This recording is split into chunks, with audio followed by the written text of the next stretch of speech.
Curriculum Essentials Chapter 1, presented by Group 1. I am Alyssa, Ashley, Violeta, and good evening to all of you. And now let's talk about a topic outline. So here are the following topics under Chapter 1. First, we have the Module 1, the teacher and the school curriculum with its following lessons. 1.1, the curricula in school. 1.2, the teacher as the curricularist. Next, we have the Module 2, the teacher is a knower of curriculum, with its lessons 2.1, the school curriculum, definition, nature, and scope. 2.2, approaches to the school curriculum. And lastly, 2.3, curriculum development, processes, and models. So the teacher and the school curriculum, Module 1. The curricula in school. So formal, non-formal, or informal education did not exist without a curriculum. So curriculum is at the heart of the teaching profession. Every teacher is guided by some sort of curriculum in the classroom and in schools. So in our current Philippine educational system, different schools are established in different educational levels which have corresponding recommended curricula. So here are the 3 educational levels. So first, we have the basic education. So this level includes kindergarten, grade 1 to grade 6 for elementary, and for secondary, we have the grade 7 to 10 for the junior high school, and grade 11 and 12 for the senior high school.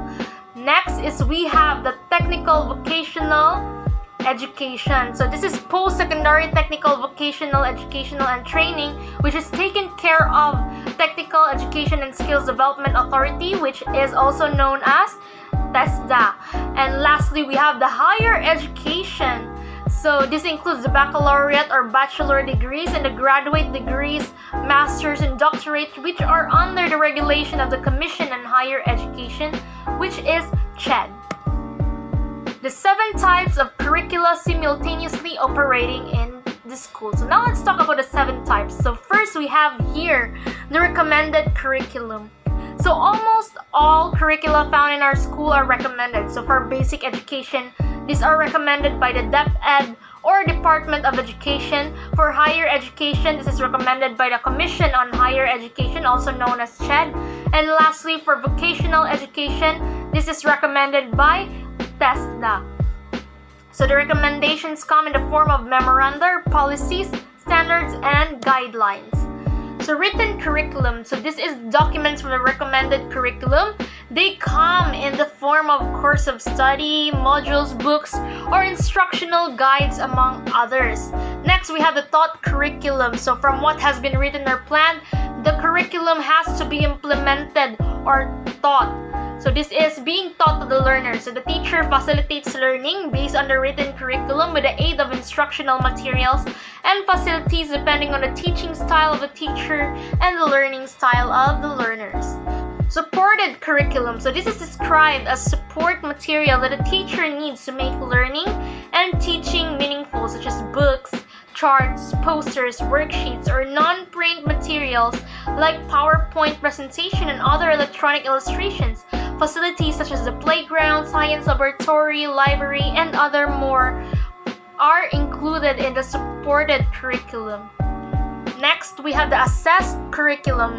So this is taught and supported curricula which have to be evaluated to find out if the teacher has succeeded or not in facilitating learning. So an assessment is made during the delivery of instruction and at the end of every lesson. It can be assessment for learning, assessment as learning, or assessment of learning. So next, we have the learned curriculum. So how do we know if the student has learned anything? So we always believe that if a student changed behavior, he or she has learned something.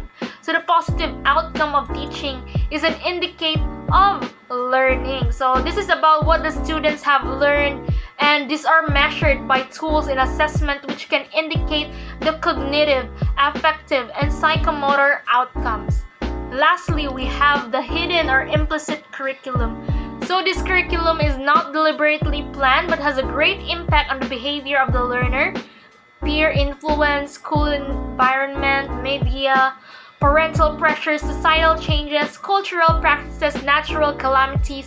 These are some of the factors that creates the hidden curriculum. So basically, these are the set of lessons learned but not openly intended, such as the norms, values, and beliefs conveyed in both classroom and social environment.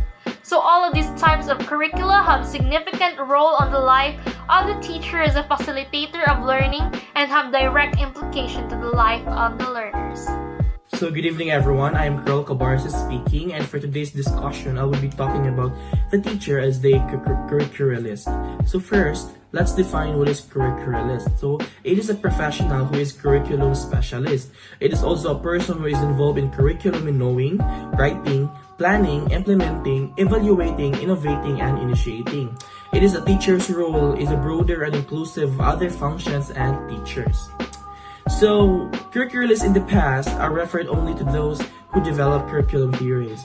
According to the study conducted by Sandra Hayes, in 1991, the most influential curricularists in America include John Dewey, Ralph Tyler, Hilda Taba, and Franklin Bobbitt. Now let's proceed to the different types that identify you, that helps you to identify that you are really a curricularist.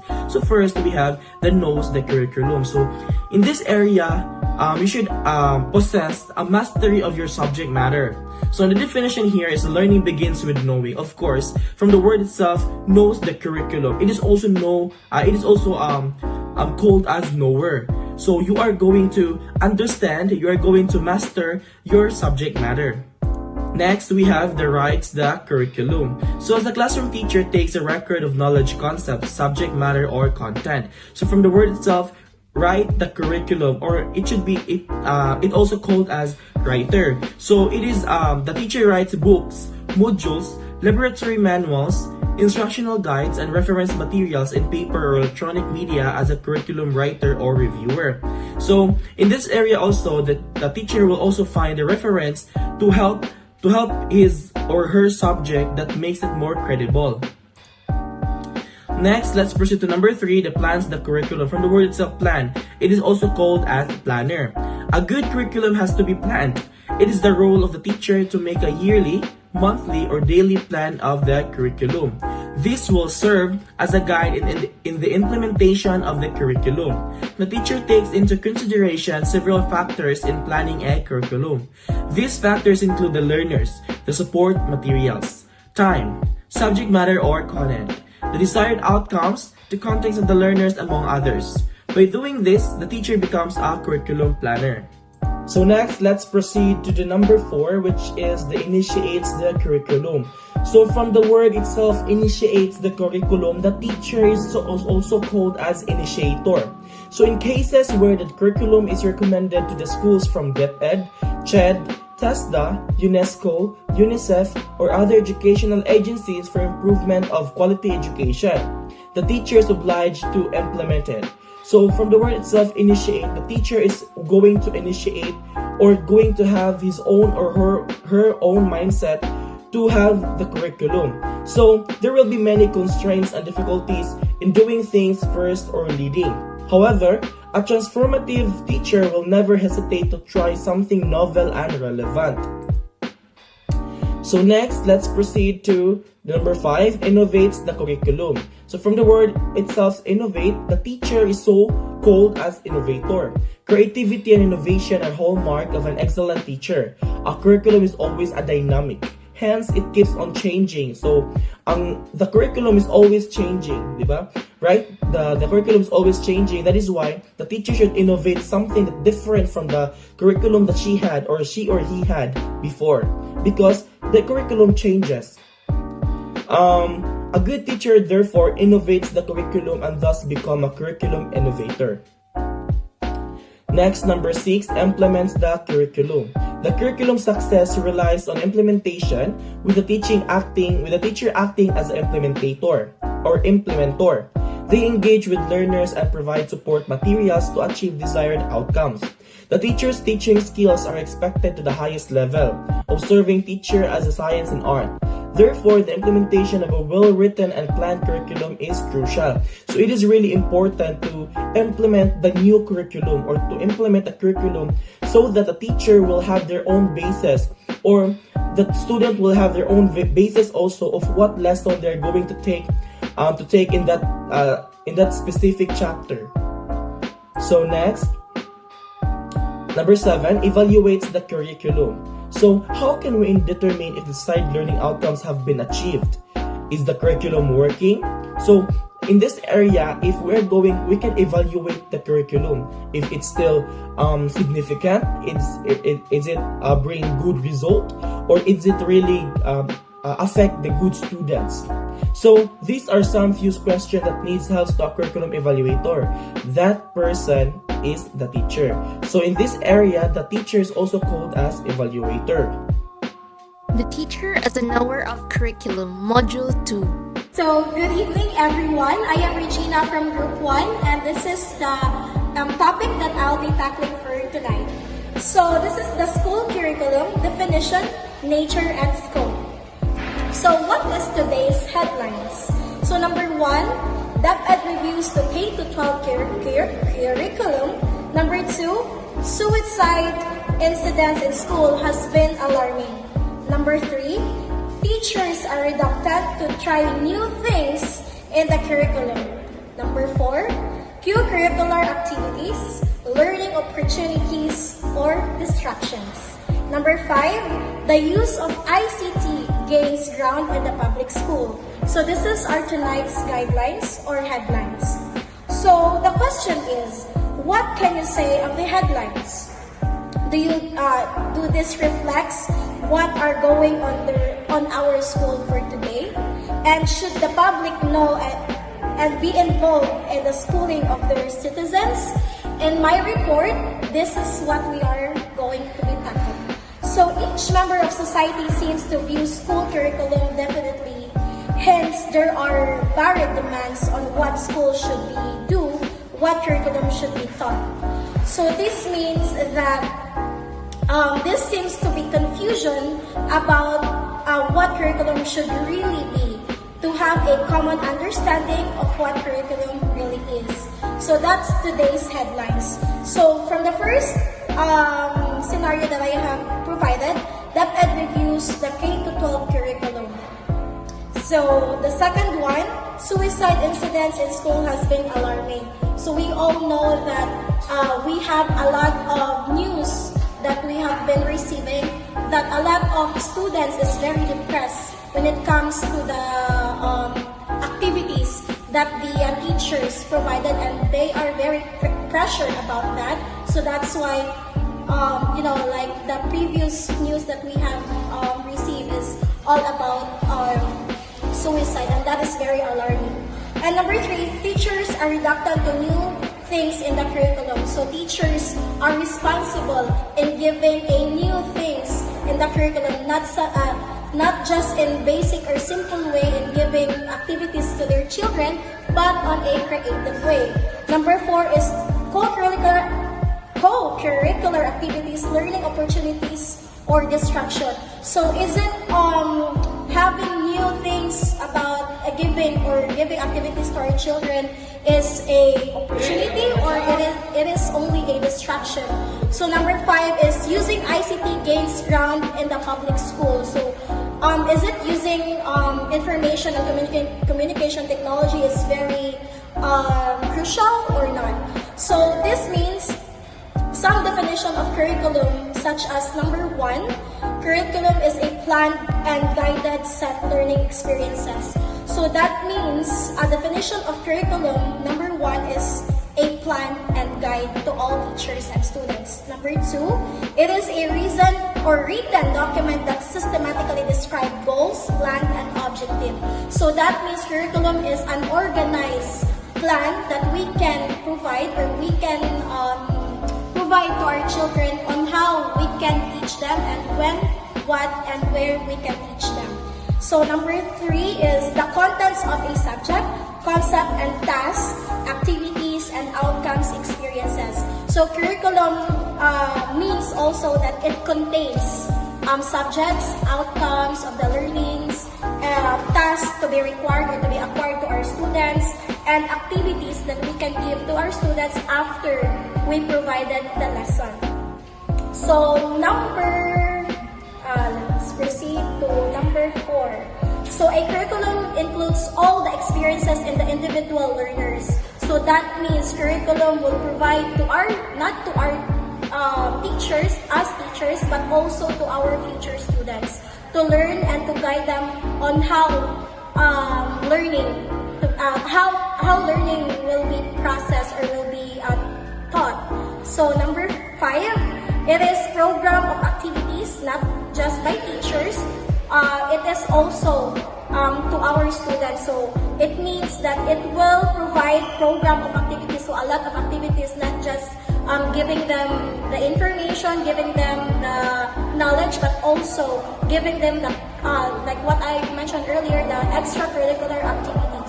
Number 6, it is a plan that consists of learning opportunities. So when we say another learning opportunities, the curriculum will also give to our students a new learning opportunities. Number 7, it provides an answer to 3 questions. What knowledge, skill, and value are most worthwhile? Number 2, why are they worthwhile? Number 3, how should the young acquire them? So that means it will answer the question why curriculum is important, and number 2, why it is needed or crucial to our children and to us teachers, and number 3, how can our student adopt the teaching learning or the curriculum that we have right now. Some points of view of other curriculums, there are 2, traditional and progressive. In curriculum from the traditional point of view, the traditional point of view of curriculum were advanced by Robert Hodgkin, Arthur Bester, and Joseph Schwab. The traditional curriculum focuses on specific subjects, with teachers leading through memorization-based learning from textbook. Testing is based on recalling information, and all students learn from the same content in a step-by-step manner, with limited room for active participation. How curriculum is defined from traditional point of view. So, first, Robert M. Hodgkins views curriculum as permanent studies with the 3 R: reading, writing, and arithmetic. In Hodgkins' viewpoint, a traditional curriculum would primarily focus on 3 R, teaching the students of the fundamental skills of reading, writing, and arithmetic as the cornerstone of their education. Reading, to understand the words, and writing, expressing their thoughts on the paper. Arithmetic, math operations like adding and subtracting.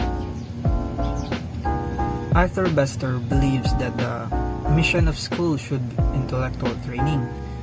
In Bester's view, schools should focus on primarily training students to think deeply and critically about complex issues rather than merely memorizing the facts or information. Joseph Scott thinks that the sole source of curriculum is a discipline. Squab's idea emphasizes that all education content should stem from the academic discipline, like mathematics, history, science, and each subject forming the foundation of curriculum. Philip Phoenix asserts that curriculum should consist entirely of knowledge which comes from various disciplines. According to Phoenix, curriculum should incorporate knowledge from diverse fields, such as science, history, literature, and other arts to provide students with a well-rounded and comprehensive educational experience. So that's all from traditional points of view. So hi everyone, I am Marmilou Canillo, and right now I will be discussing about the curriculum from progressive point of view. So on the other hand, a listing of school subjects, syllabi, course of study, and specific discipline does not make a curriculum. In its broadest terms, a progressive view of curriculum is the total learning experiences of the individual. Let us also look into how curriculum is defined from a progressive point of view. So, John Dewey believes that education is experiencing reflective thinking is a means that unifies curricular elements that are tested by application. So, example of this one, let's say you are learning about gardening in school. So it means you don't just read about it or listen to lecture, but you actually go out, plant seeds, take care of plants, and see them grow. And that's one of the example on how John Dewey defines the curriculum from progressive point of view. So next one is Holland Caswell and Ken Campbell. They viewed curriculum as all experiences children have under the guidance of teachers. So example, you let your students collaborate or you let them perform in front, like acting. So after the performance, like there has something sayup baron. So you can give feedback or give advice to your students because the feedback that you are given is already part of their everyday learning. Since nabuhat naman nila, then you give feedback. So of course, kabaw na gid sila o if ever makasugat sila ing ana na pud nga performance or makasugat na pud sila ing ana, next time they can do better or they have an improvement.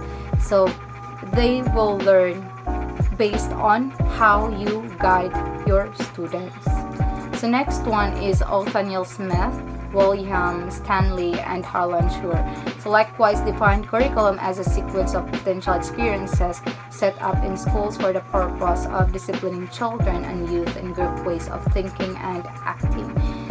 They believe that a curriculum is a sequence of potential experiences that made by schools in order for the teacher or in order for the students rather to be disciplined. So next one is Colin Marsh and George Willis, also viewed curriculum as old experiences in the classroom which are planned and enacted by the teacher and also learned by the students. So they believe that the students will learn from the experiences inside the classroom. So it's just similar of the example that I was given a while ago, that the students will learn depends on how the teachers guide the students. So next one, it stated that the nature of curriculum has given rise to many interpretations depending on a person's philosophical beliefs. So let us put all of these interpretations in a summary. So curriculum is what is taught in school, a set of subjects, a content, a program of studies, a set of materials, a sequence of courses, a set of performance objectives, everything that goes within the school.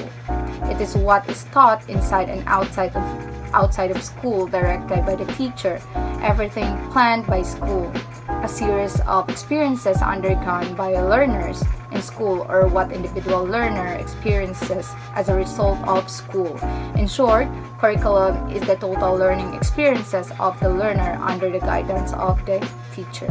Good day everyone, I am Jaika Mae and now let's tackle about curriculum as a content or body of knowledge. So it is quite common for the traditionalists to equate a curriculum to a topic outline, subject matter, or concepts to be included in the syllabus or a book.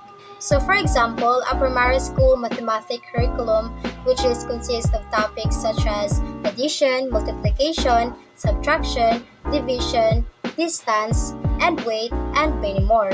So if curriculum is equated as content, then the focus will be the body of knowledge to be transmitted to students using appropriate teaching method. So there can be likelihood that the teaching will be limited to the acquisitions of facts, concepts, and principles of the subject matter. However, the content or subject matter can also be taken as means to an end. So this pertains to what the teacher delivers. So if we will equate the curriculum as a body of knowledge, then we will be focusing on what particular contents are we going to deliver to our students. So all curricula have content regardless of their design or models. So the fund of knowledge is the repository of accumulated discoveries and inventions of man from the explorations of the earth as a products of research. So in most educational setting, curriculum is anchored in a body of knowledge or discipline. So and it is actually one of the components of the teaching learning process. It is because there will be no process if there is no content.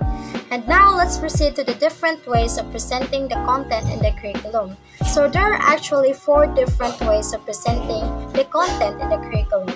The first one is the topical approach, the second is concept approach, the third is thematic approach, and the fourth one is modular approach.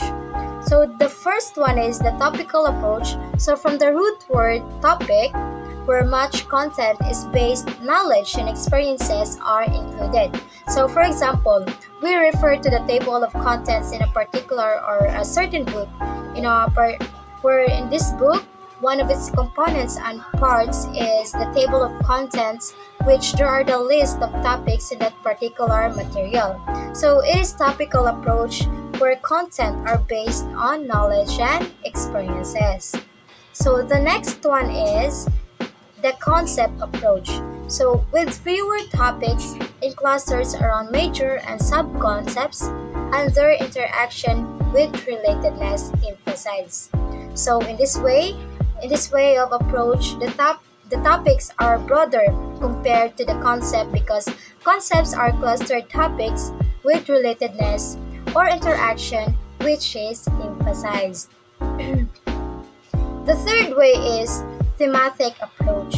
So it is a combination of concepts that develop conceptual structures rather. So we have these concepts categorized into one theme that develop conceptual structures. So we have this main theme, and under this theme are actually the concepts which are combined, and these concepts are being clustered in one topic.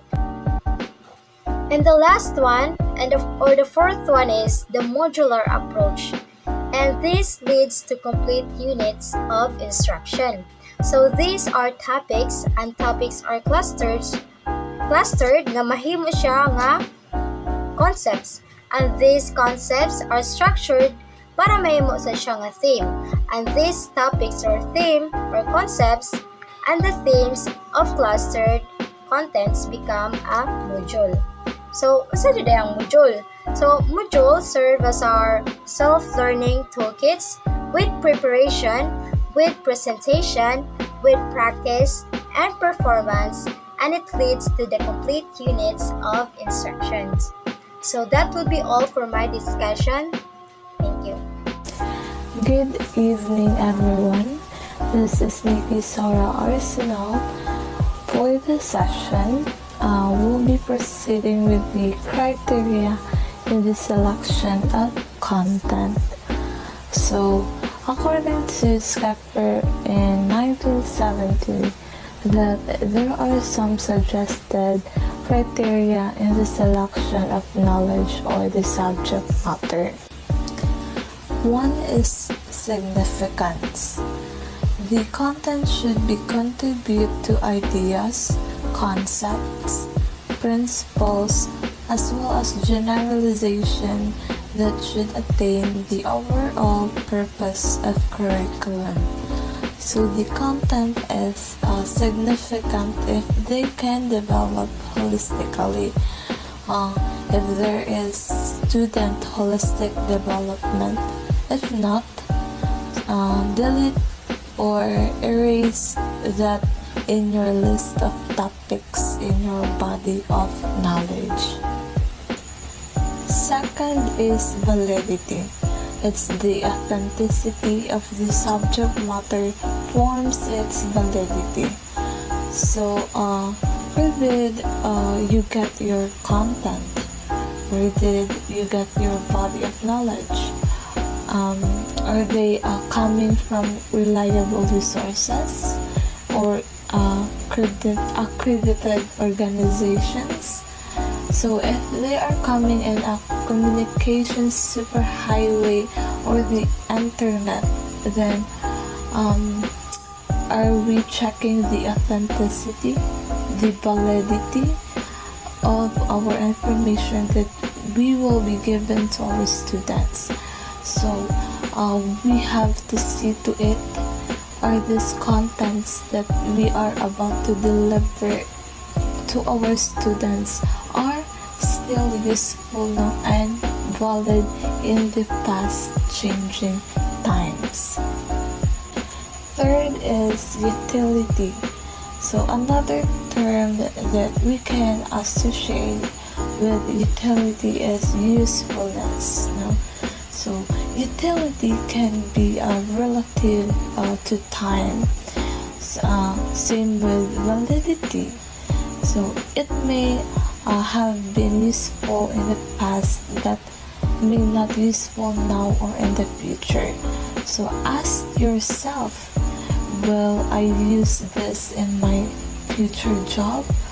Will it add meaning to my life as a lifelong learner?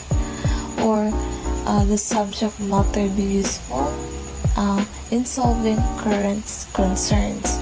So we have to answer those questions. Fourth is learnability. It is the complexity of the content which should be within the range of experiences of the learners. Sometimes we choose contents which are not fitted to the grade level of our students. So, meaning our students are not yet ready to accept these contents because they are not ready so to have these skills, to have this knowledge. So do they have the ability to learn these contents or knowledge? So the appropriate organizations of content standards and the sequencing of contents are two basic principles that would influence learnability. Fifth is feasibility or possibility. Can the subject matter be learned within the time allowed, resources available, expertise for the teachers, and the nature of the learners? So four components are emphasized here. So one is time element. In your lesson planning, in the preparatory statement, so you may say within 1 hour of collaborative learning activities and independent learning activities, but your topic is broad and it needs 2 hours for the entire presentation, so it's not visible, and you are violating this particular criterion in the selection of the content.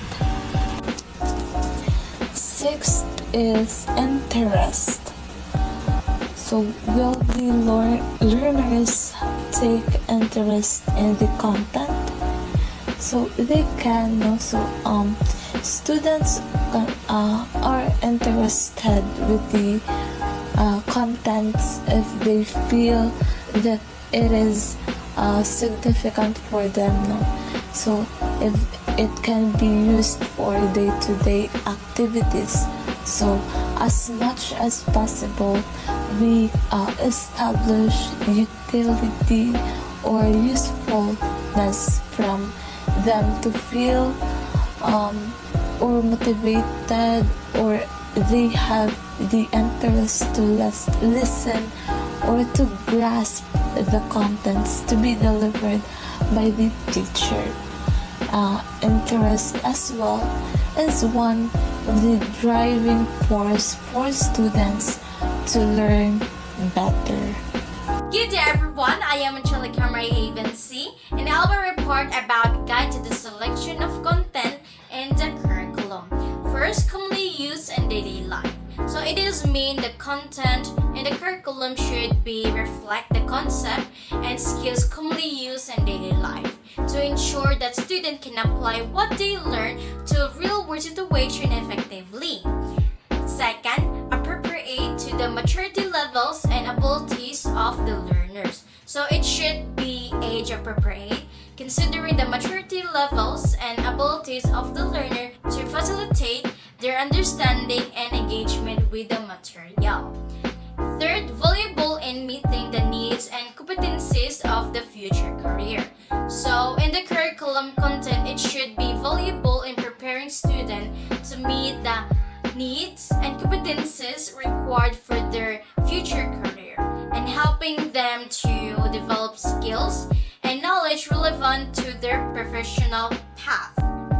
Fourth, related to other subject fields or discipline for complementation and integration. So, in content should be related to other subject fields or discipline to allow for complementation and integration.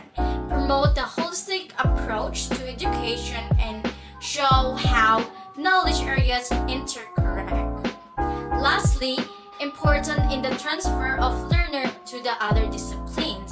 So in the curriculum should be include the content important in the transfer of learner to other disciplines, encouraging students to see the broader application of their education and fostering the critical thinking and problem-solving skills that transcend the specific subject areas. Okay, let's proceed the history of basics. Fundamental principle for curriculum contents. According to Palma in 1952, proposed that the contents of curriculum should be guided by balance, articulation, sequence, integration, and continuity. However, in designing a curriculum, according to Hanskin and Ornstein 2018, added an important element, which is scope. Hence, from basic to basics, the initial of balance, articulation, sequence, integration, and continuity. So let's proceed the basics fundamental principle for curriculum contents. First is balance. Content should be fairly distributed and deep and breadth. So this means making sure there's a fair mix of different topics and what students learn.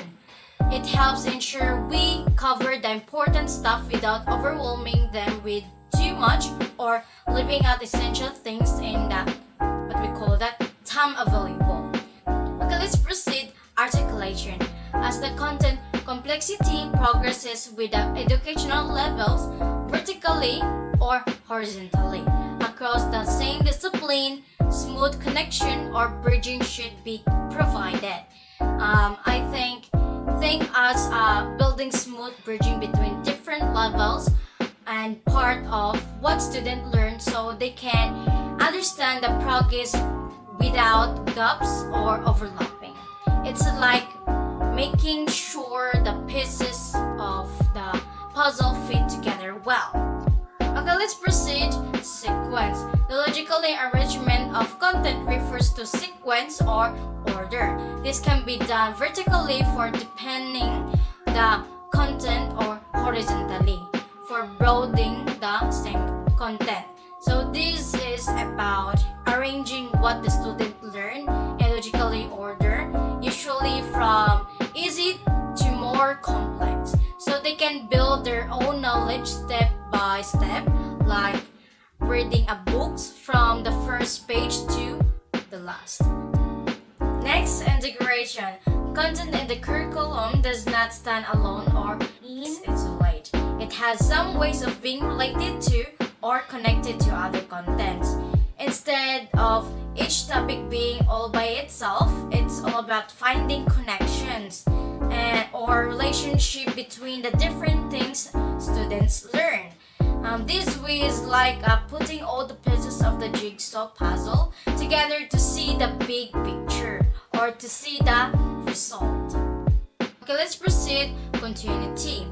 Content, when viewed as the curriculum, should be continuously flow from where it was before to where it is now, and where it is will be in the future. It should be perennial. Imagine learning as the continuous river that flows from the past to the present and into the future. It should always be there and improve over time, even though it might change a bit along the way. And lastly, scope. The breadth and depth of curriculum content are vital in the curriculum. Scope consists of the content, topic, and learning experience comprising the curriculum. In layman terms, scope is referred to coverage. I think this is about deciding how much and how deep students should learn in the curriculum. It's like picking a right amount of topping for pizza. Not too much to make a messy, but enough to make a delicious. And that's all my assigned topics. So the next reporter will be Miss Dela Torre. So good day everyone, my name is Jeanife de la Torre, and for today, let's talk about curriculum as a process. So when we say curriculum, of course it talks about content on process. So since my topic is curriculum as a process, of course we will focusing to the curriculum as a process. So what is curriculum as a process? So curriculum as a process, it is an interaction among teachers, students, and the content. So here in curriculum as a process, it is used as a verb, not a noun, because it involves interaction between students and the teacher. And also curriculum as a process, it involves how the content will be communicated and learned. Or it could be the interaction between students and the instructional material.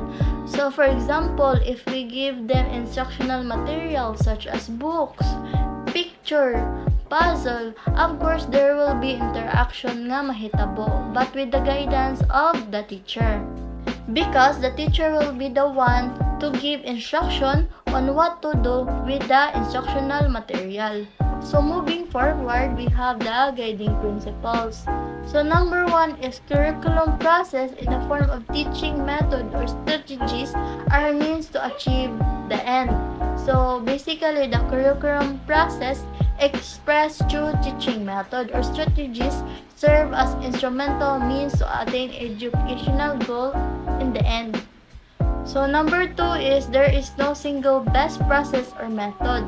Its effectiveness will depend on the desired learning outcome, the learner, support materials, and the teacher. So of course, we have to consider the desired learning outcomes and the kind of learners that we have, and also the kind of support and materials needed and also the capabilities of teacher before we choose the kind of method or strategies that we will use.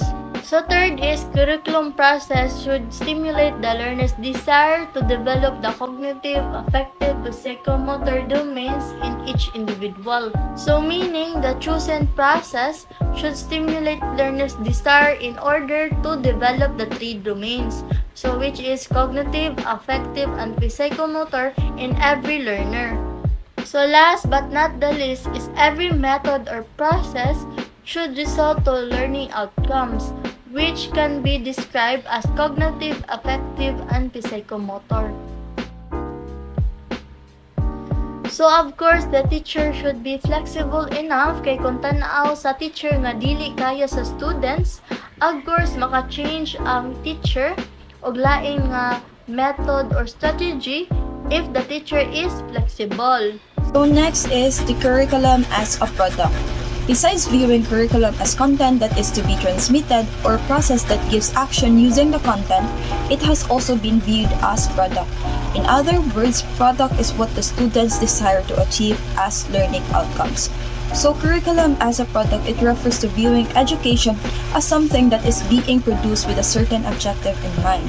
You have an excellent grasp of what you anticipated to be, just like when you create a product. And that objective is what students should learn and get better at throughout their studies.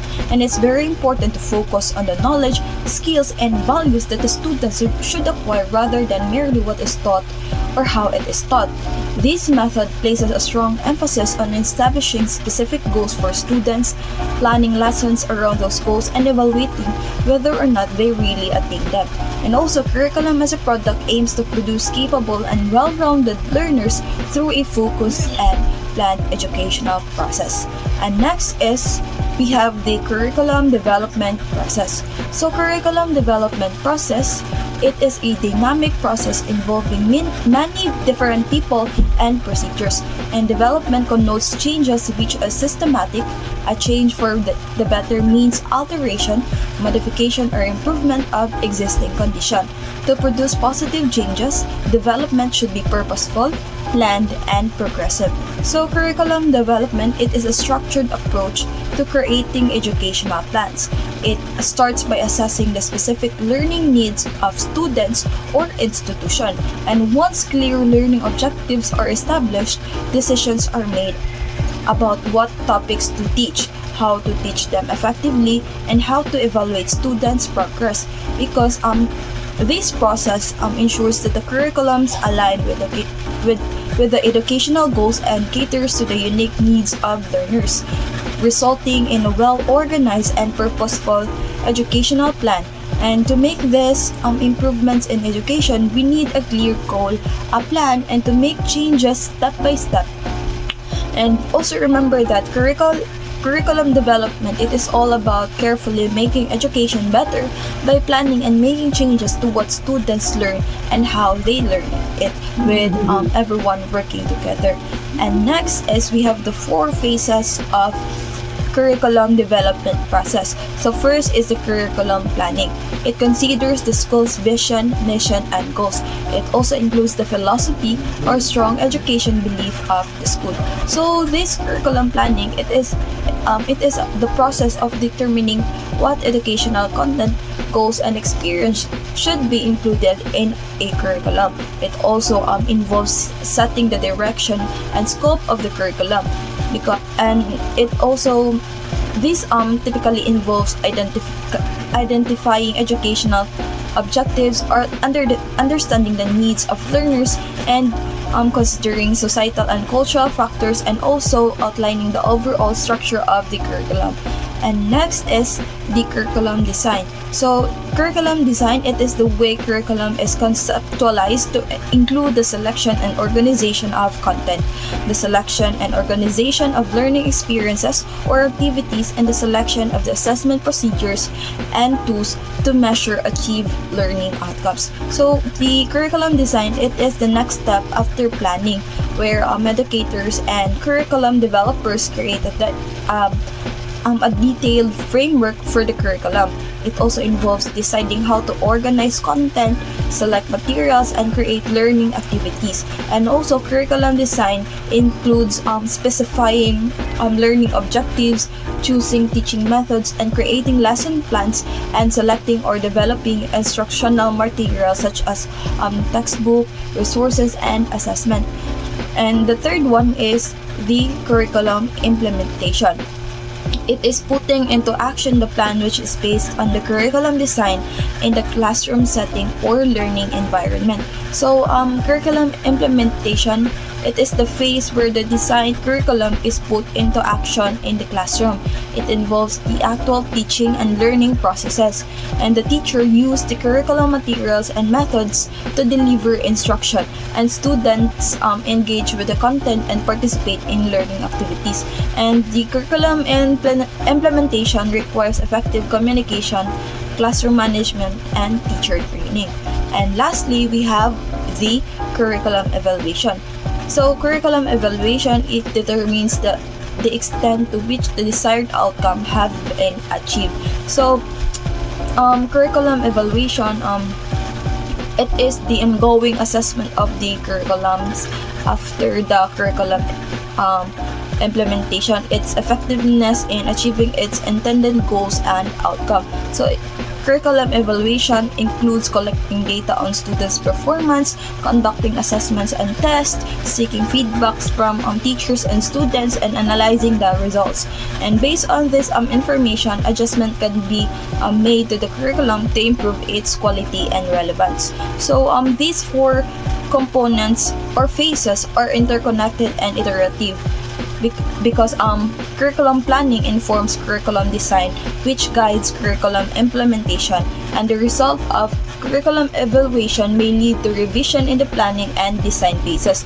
So the goal of this is to create a curriculum that best supports the educational needs and goals of students while adapting to changing circumstances and educational research. Hello, my name is Odto Marie and I will discuss the curriculum development process models. There are 4 basic principles, which are the Ralph Tyler Hilda-Taba model, grassroots approach, and the Galen-Saylor and William Alexander curriculum model. So first off, let's start with the Ralph Tyler model. So Ralph Tyler model, also known as the Tyler Rationale, is a classic and influential model for curriculum development. It is often referred to as an essential model for developing curriculum because of its simplicity and focus on clear objectives, content, and assessment.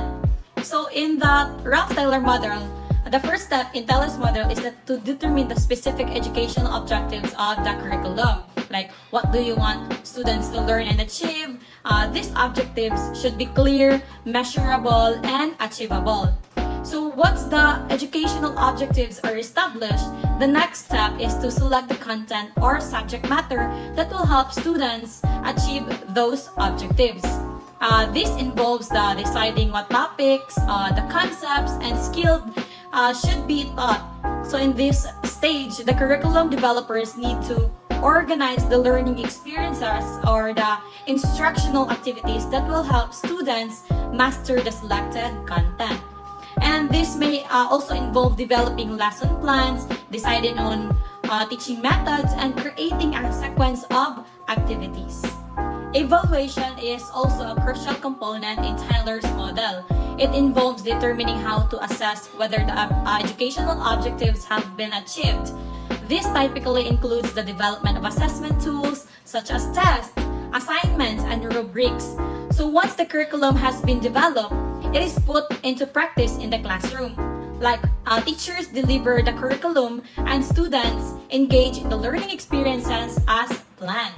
So this Tyler's model encourages a cyclical process. After the curriculum is implemented, the results of the evaluation are used to make improvements. If the objectives are not met, adjustments are made to the content, organization, or assessment methods to better align with the educational objectives. And now let's move on to Hilda-Taba, or the grassroots approach. Hilda-Taba improved on Tyler's model. She believed that teachers should participate in developing a curriculum. As a grassroots approach, Taba begins from the bottom rather than from the top as what Tyler proposed. She presented 6 major steps to her linear model, which are the following. The first one is the diagnosis of learners' needs and explanations of the larger society. So Taba's model begins with teachers and gaining an in-depth understanding of their students, individuals' needs, and characteristics. This involves observing and assessing students to identify their strengths, weaknesses, and learning styles. So the second way is the formulation of learning objectives. So after diagnosing students' needs, teachers work collaboratively to set educational objectives. These objectives should be based on what the students need to learn and align with their developmental stage and abilities. So the third one is the selection of learning contents. So content selection is informed by the identified objectives. Teachers and curriculum developers chose the subject matter topics and resources that best support the learning objectives. The fourth one is organizing of learning contents, and the fifth one is the selection of learning experiences. The curriculum is structured based on a logical sequence of learning experiences. Teachers design a coherent plan for how the content will be delivered, making sure it builds on prior knowledge and progresses logically. So the sixth one is the determination of what to evaluate and the means of doing it. Assessment and evaluation are the integral to the TABA model. Teachers develop assessment tools and strategies to measure student progress towards the defined objectives. This data informs instructional decisions. Unlike some other models, the TABA model encourages continuous feedback and revision. teachers and curriculum developers regularly review the curriculum and make adjustments based on the ongoing assessment of the students' needs and progress. And now let's move on to Gallant Sailor and William Alexander curriculum model. So in 1974, they viewed the curriculum development as consisting of 4 steps. Curriculum is a plan for providing sets of learning opportunities to achieve broad educational goals and related specific objectives for an identifiable population served by a single school center. So the first one is goals, objectives, and domains curriculum. Planners begin by specifying the major educational goals and specific objectives they wish to accomplish. Each major goal represents a curriculum domain, which are the personal development, human relations, continued learning skills, and specialization. The goals, objectives, and domains are identified and chosen based on research findings, accreditation as standards, and views of the different stakeholders. In this phase, the overall goals and specific learning objectives for the curriculum are established. These objectives should be clear, measurable, and aligned with the identified needs. The second one is the curriculum designing. Designing a curriculum follows after the appropriate learning opportunities are determined and how each opportunity is provided. Will the curriculum be designed along the lines of academic disciplines or according to students' needs and interests or along the themes? These are some of the questions that need to be answered at this stage of the development process. So, curriculum developers create a structure and framework for the curriculum. This includes the decisions about the scope and sequence of content, as well as the selection of instructional methods, the resources, and materials. The third one is the curriculum implementation. A designed curriculum is now ready for implementation. Teachers then prepare instructional plans where instructional objectives are specified and appropriate teaching methods and strategies are utilized to achieve the desired learning outcomes among students. So the curriculum is put into practice in the classroom. Teachers deliver the lessons and engage students in the learning experiences as outlined in the curriculum plan. So the fourth one is evaluation. The last step of the curriculum model is evaluation. A comprehensive evaluation using a variety of evaluation techniques is recommended. It should involve the total educational program of the school and the curriculum plan, the effectiveness of instruction, and the achievement of students. Through the evaluation process, curriculum planners and developers can determine whether or not the goals of the school and the objectives of instruction have been met. So the continuous assessment and evaluation of the curriculum's effectiveness are crucial. This phase involves measuring whether the objectives are being met and gathering feedback from teachers, students, and other stakeholders.